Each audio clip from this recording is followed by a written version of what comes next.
Now, South Africa is definitely thinking outside of the box concerning security. In the South African bush, elephants are being trained in the art of biodetection to see if they can use their exceptional sense of smell to sniff out explosives, landmines, and even poachers.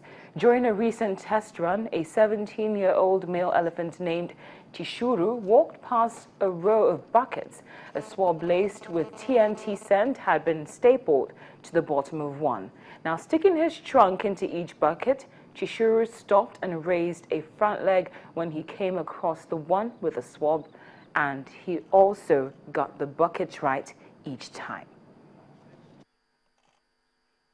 We're doing a lot of research on the elephant smelling abilities. So one of the things that we've been doing is the tracking, seeing how well an elephant can follow human scent through the bush, or indeed something like a rhino or a lion.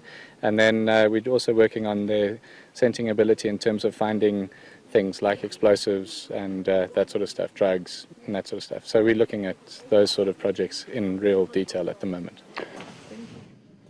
Well, that's definitely progress and very creative.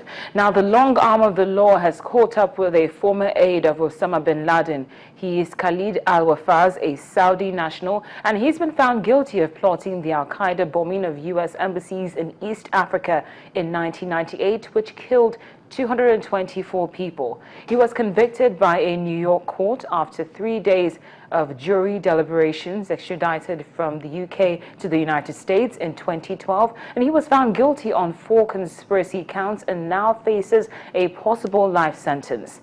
The 52-year-old has been described as Osama bin Laden's spokesman in London. A statement from Preet Bharara, the U.S. attorney for the Southern District of New York, said the defendant played a critical role for al-Qaeda in its murderous conspiracy against America.